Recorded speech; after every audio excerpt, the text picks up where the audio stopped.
Wolves are attacking, my lord. We await your orders.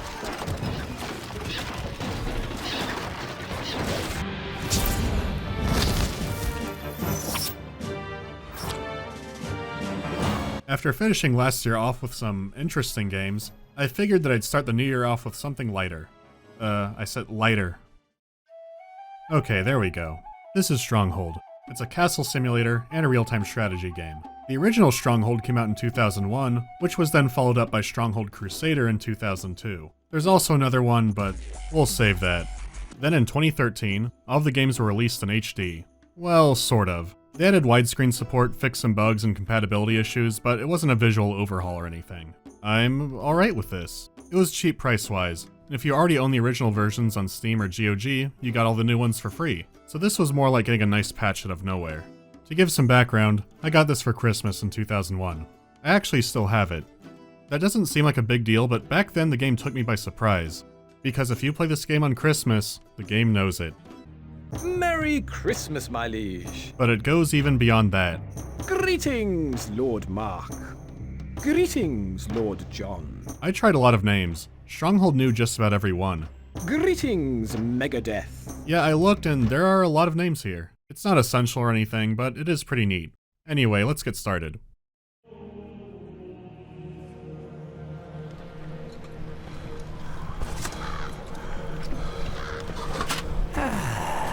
Life in the old castle.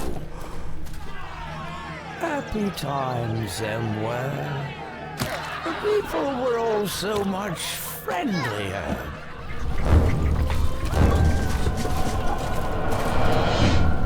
The intro sets up a darker, dirtier, more true-to-life view of the Middle Ages. Everything is dirty, all the people are sick. We're not opening up with a classy chess game and a nice castle. This sets the game up for being grittier. Oh yes, and then there were the neighbors. So is Stronghold a dark, gritty game where hard choices will have to be made? Well, not really. But yes, a lot of people will die to fire. That part is true. Right from the menu screen, you'll find that Stronghold has a lot of game modes. There are combat maps, economy maps, and of course free build. That's not even counting the map maker. It's not on Warcraft 3 levels, but what's here is solid. There are still tons of custom maps out there to download. Still, if you're brand new, you'll probably want to start with the military campaign. It doubles as the tutorial, introducing new mechanics with each mission. So for the time being, I'm going to focus on the campaign. The story is very simple. You play as the son of the king's advisor. Your father was killed by mystery bandits and the king has been imprisoned. Now the inbred version of Dead Cell rules the land and it's up to you to stop them. The narrative doesn't have any complicated themes or really anything noteworthy. The writing and dialogue is also very simplistic, but it's clearly aimed at kids, probably between 10 and 12 years old. The campaign never outright says what age you're supposed to be, but it's heavily implied you're way too young to be doing this. Enemies will refer to you as a child. So for me, and probably most of you, it's not worth getting into. It would be like me turning on a show made for little children and complaining that it's not stimulating me enough. To give an example, there's a character called the Snake who looks like this, and has a catchphrase. Relax. By the time we return from our hunting trip, the problem will have resolved itself. Trust me. Show some backbone. My contingency plan is already in motion. You'll have your county back soon enough. Trust me. There's a part in the game where you make a bargain with him. Do you think you would buy a car from this man? Or a hot dog? Duke de Pouce wishes to meet us in this valley surrounded by cliffs. It looks like it's a trap. Sir Longarm was right. You get it. Admittedly, the animations for the characters are a lot of fun and the voice acting is fantastic. While the characters are one-dimensional and predictable, they bring such enthusiasm to the role that you want to see what happens with them next. It's unbelievable. I'm running out of counties and they'll be coming for me next. I'm doomed. Will suck dying much pain. I pull out teeth, cut off toes, break knees. Most fun I have for a long time. How did you do? Did you hunt down your prey? Not again! I don't believe it! I'm surrounded by idiots! How can you have beaten my troops? The pig addresses the people of his newly conquered county. Your realm is mine now, so do as I say. All will pay a high tax and live a life of pain. You know what? The pig has some pretty good ideas. I won't write him off yet. Now if you want to save England, or maybe America, you'll need to build, collect, and fight your way to victory. Since we're already on the subject, let's talk more about the game's presentation. Like I said before, the HD version doesn't overhaul the graphics, but they really didn't need to. I think the sprite work has held up incredibly well. All of the different unit and building types are sharp and easily distinguishable. Buildings also have cross-sections, so you can see all the workers doing their thing inside. This is a game where your tiny village can become gigantic, and you'd think things could get cluttered up, but it never happened to me. The visuals are detailed enough to look pleasant, but not so much that it starts getting confusing when your town gets busy. Most of the buildings have these 3D animations and sound effects and tell you where the workers are. It makes it simple to see what's going on at a glance, rather than needing icons or menus everywhere. It's very clean. All of the buildings have a lot of different animations. In most RTS games, someone just whacks a tree and then brings the Minecraft blocks home. Here you see them chop down the tree, bring the logs home in trips, and then refine them into planks. Then they drop them off in town. And here comes the local Fletcher. He turns the wood into bows or crossbows and then drops it off at the armory. Besides being some neat detail, it also shows you how efficient your city is. If this guy is hobbling across town, something's wrong. Some maps can be more confusing, so you do have the option to flatten buildings and also flatten the terrain. This is good for planning out your street layouts and also for fights that get too confusing. The HD version also added a zoom out feature. This is great for the bigger maps, not so much the smaller maps, and it's a good addition. You can rotate the map, but some buildings will rotate with you, which can be disorienting. You're given a lot of tools to help you tell what's going on, but sometimes it's just not enough. Some maps can feel like playing a tower defense game. Well, it kind of is. But I had situations where I thought I was plugging up holes, then the enemy comes and it's like, oh, they can walk over those rocks. So that can be annoying. Sometimes you want to make a building but someone is wandering around there. Well, you have to wait for them to leave. It's also worth mentioning that some units have way choppier animations than others. It's the one thing I wish the HD version had updated. Still, those are my only gripes with graphical and building stuff. As for the sound, I want you to meet the advisor. His voice is burned into my brain. Sight your granary, sire. Our granary stocks are growing, sire. Our treasury is emptying. It's almost a problem for me. Not only do I hear him when I see him, but if I see, like, a similarly hooded man, I think of him. While there's nothing really stand out about the sound effects, the voices really stick with you. Wood needed. Wood stocks are too low, sire. Can't place that there, my lord. Can't place that there, my lord. Double rations. Great. No taxes is good taxes. That's my motto. The callouts are, once again, a good way to keep tabs on things without using menus. Sure, you can easily check, but you can also click on a peasant. We have so much food nowadays, I'm getting really fat. The soundtrack is great and changes based on what's going on. The music seems authentic for the setting. Period-appropriate instruments with a dash of Gregorian chanting. When the chanting comes out before a mission, that's when you know it's serious.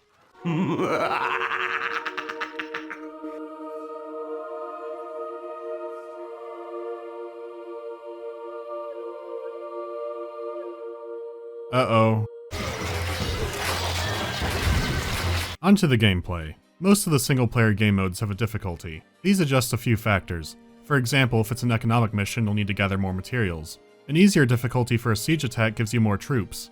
If it's a siege defense mission, then the attackers will get less troops. So thankfully the difficulty doesn't adjust the stats or efficiency of anything, just the quantity of them. The game is still fairly relaxed on the normal difficulty, and on the hardest, it makes some maps a decent challenge.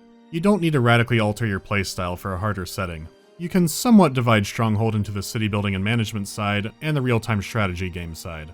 The military is dependent on your economy in several game modes, so I'll talk about the management side first. Also known as getting into agriculture. There are two keys to survival. One is that your lord must stay alive, and two is that your city must stay alive. Now, in order to attract new slaves, you need to attract persons with freedom disability, you need to have some amenities. These are the Dark Ages, so food is a good starting point. You can eventually get people happy through advanced methods like religion, getting everybody hammered, and entertainment. Of course, people might slack off if there's entertainment. You could build a garden, but OSHA hasn't been invented yet. That means you can put Winnie the Pooh dangerously close to the children's maypole. Now, he could get tired of the Shakira routine. It's possible he might be fed up from work and then feed up on villagers in the town center. That's what we call a bear market. Disregarding the finer points of economy, if your popularity is high, people come to the castle. Actions people don't enjoy include starving them of food, raising the taxes too high, and not preventing home invasions. Those make people want to leave the castle. You don't have to just make wholesome entertainment. You can also build bad stuff. These will scare people, but make them work harder. When I was younger, I would only build a single gallows. I thought it would be for criminals and quick. Now that I'm older, I understand mankind's depravity more. I've opened up some more options. It's all about maintaining a balance between popularity and efficiency. Because on one hand, sure, making wheat into bread is the most efficient food source, but it takes a lot of materials and workers to set up. It needs a lot of space and time and special farmland for the wheat. All the bakeries, you're gonna need a lot of bakeries. And people are happier if they have a variety of food. I've been to school. Depending on only one food source is risky. It's up to you to figure out how to balance it all and account for any disasters. You can't make booze if the hops are ruined. No cheese if the cows die of disease. Well, we could do something. Here comes the cow. Don't forget about the rabbits. Anything that can go wrong will go wrong, and you should prepare. Rabbits can join the invaders for all I know. Things could look fine, then it turned out a woodcutter led 5,000 wolves home. Don't let him eat the boss. These aren't Age of Empires wolves, these are Stronghold wolves. They're relentless. They're evil, smelly wolves who litter and have soul patches. They don't deserve life. Always ready. No problem. There always seems to be something to work on, whether it's trading in the market or fortifying your town more. It's not the most intricate game compared to other city managers, but what's here is solid and it's fun to see all the components moving. This is where military units come in. You need a free worker, money, and materials to train them. So to expand you need more housing for free workers, weapons manufacturing centers, and of course ways to get more money. Then there's the castle building itself, like constructing towers, drawbridges, traps. Keep caged up war dogs, make emplacements for fire arrows, and even put siege weapons on the big towers.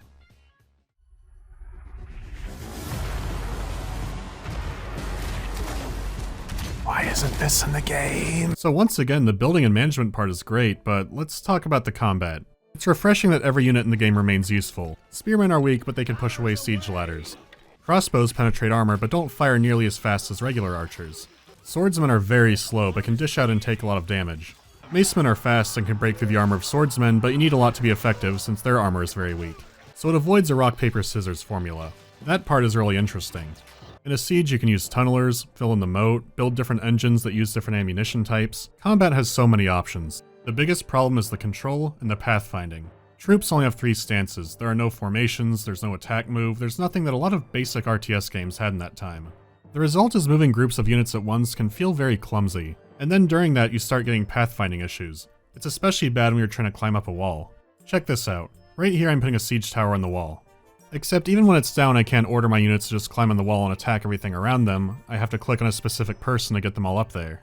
It's the same thing with ladders, and that is a very strong man by the way. The thing is, after about 10 to 15 seconds, the game will let you climb up on the walls or behind the walls with a regular movement. This is annoying when you're dealing with a lot of layered walls, and you will be. When the units actually get on the walls, then combat plays itself out. The AI is also afflicted by some weird pathfinding. The AI makes a lot of bad decisions in general. They don't charge at once, but send their units out in waves. Like here when they send vulnerable units out. Or here when they charge ladders with archers, and archers probably aren't going to be climbing the wall. There could be a reason they don't all charge, and I suspect it's due to the most powerful unit in the game. You've seen it already. In most RTS games, fire is just a damage indicator for a building. Not in Stronghold. Need some muscle? What?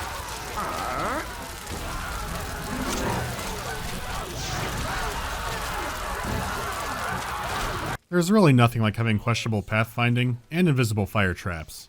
It's insanely effective, especially when your enemy will still walk single file into it. At least now I'm inside past... Nope, it's here too.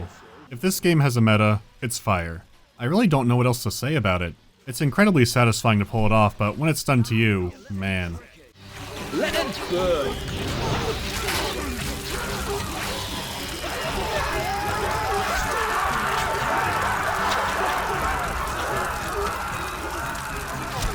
We have survived the enemy's onslaught. There's no real counter to it besides trying to bait it out. Once you're caught in the fire, it's between you and God. That reminds me, this game doesn't have a single player skirmish mode. I'm gonna guess that the AI couldn't handle it, but I know a game that does have it. Greetings, sire. The desert awaits you.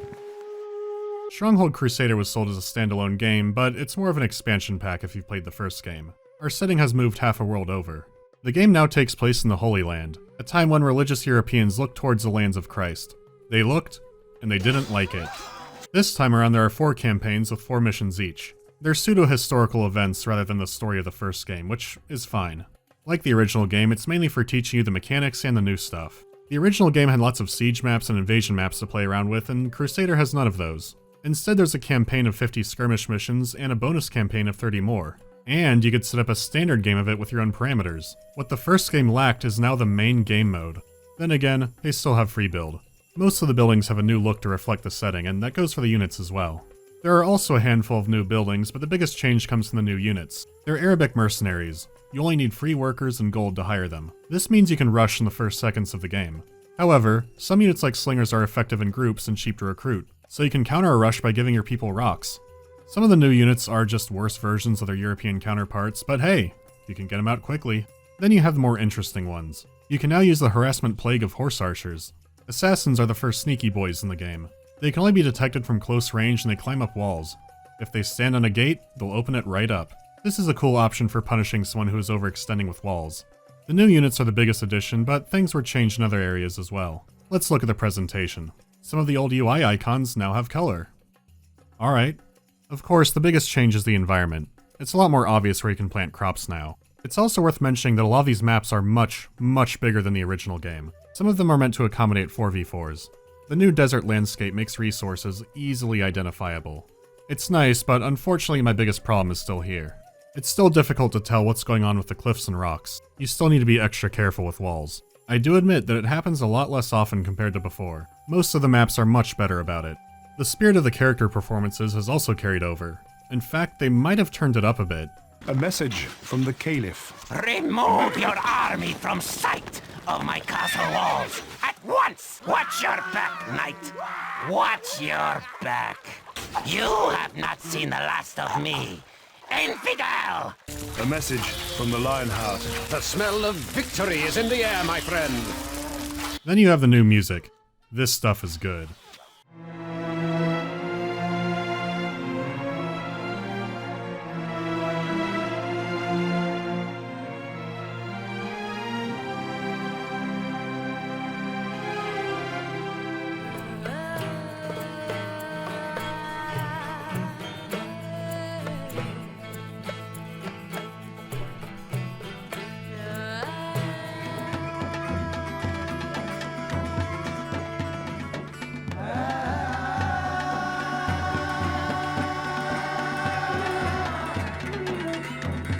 It is not common for a game to get a Middle Eastern soundtrack. The production values are excellent. Sometimes the songs are complemented by the European music, and sometimes it goes the other way. I find it fascinating to listen to, and it complements the visuals perfectly. The gameplay has gone through a rebalance. Some buildings produce ridiculously faster. Alcohol and religion give significantly more happiness. Now you can utilize bad stuff more to increase efficiency. Or you could squeeze out some insane new tax rates. Fire traps are much rarer, but there are new units that can cause fires. Except that now you can build a well. Now when there's a fire, Jerusalem's bravest can go out and take care of it. Your people will still give their life to drop off some cheese or bread, so you can't save everybody. Overall though, the pathfinding in AI is a lot better. The army is still lacking mechanics and the buildings still can't make rally points. But the AI and pathfinding improvements are great. Yeah, it's still clunky, but combat is more fun and you feel more in control. The original Stronghold is still well worth checking out. It's definitely a more relaxed game compared to its successor. Some people just consider it a tutorial for this game, and I can understand why. Crusader turns the game into an RTS with a more in-depth economy. The combat isn't a game changer, but it's improved. I do wish that you could properly play the forces of Allah, but you all share the same pool of stuff. So consider it an expansion of things you had before, rather than something entirely new. So despite their flaws, these are solid games, and I'd recommend— I forgot. Greetings, sire. The desert awaits you. Okay, Extreme is like Crusader, except now you can have 10,000 units. 10,000? Yeah, 10,000. You can also use powers anywhere on the map, which charge from this bar over here. Summon some knights. Get rushed by hundreds of enemies at the same time. Be an angry D&D DM and drop rocks on people. Hey, wait. The rocks didn't even hit him yet. Are these hit scan rocks? Brave the Crusader Extreme Trail. I can only beat 2 of them by rushing assassins. My victories stopped pretty quickly. There's this one map that's a 3v1 and the enemies never stop coming at you. This might be one of the hardest RTS games I've ever played, and probably for all the wrong reasons. I tried an extreme random map and that was interesting. Someone out there said, what if the computer wasn't covered in lions, but the player... What if the player was covered in lions? They're sleeping. They're sleeping next to the spawn. I've just started the game and someone's dead. I sure wish that I could live over there where the lions don't live. I can't do it. I can't look at it. What do you say about something like this? This was sold at retail 6 years after Crusader came out. It's included in the HD version for free now, so who cares? So that's Stronghold. I never bothered to try the sequels. I think it holds up nicely, and you can get it cheap on GOG, Steam, or a lot of other places, I think. I could recommend them, the first especially, to just about anybody. So, I'll see you next time. Thanks for everyone backing me on this for reasons I don't understand. I appreciate it. Announcements, the next video is the guide. It's coming. Anyways, on to the questions. What are the top 5 channel goals for this year? I don't have any numbered goals, I'm doing better than I thought I would. I want to get out more videos than last year, and that shouldn't be a problem. Do you watch your old videos in their entirety? No. My audio equipment was terrible then, and now I know more, so now they bother me. Are there projects you put a lot of time in but ended up dropping? Oh, definitely. The most I put in was for Amnesia, Machine for Pigs, but then I realized I would need to probably go back and record Penumbra and record the first Amnesia, and I realized if I ever wanted to do that, I would probably start at the beginning. There have been some others, but not with that much time put in. I did get some things working that I didn't think were an option before. Extra rations. What is your opinion on the Activision and Bungie split? Probably the same as most people. I hope Bungie can make a good game again. I'd like to do a marathon video at some point, but I remember being lost a lot when I played it, so that might happen again. Might not be a good idea. Alright, more videos to come soon. Suction!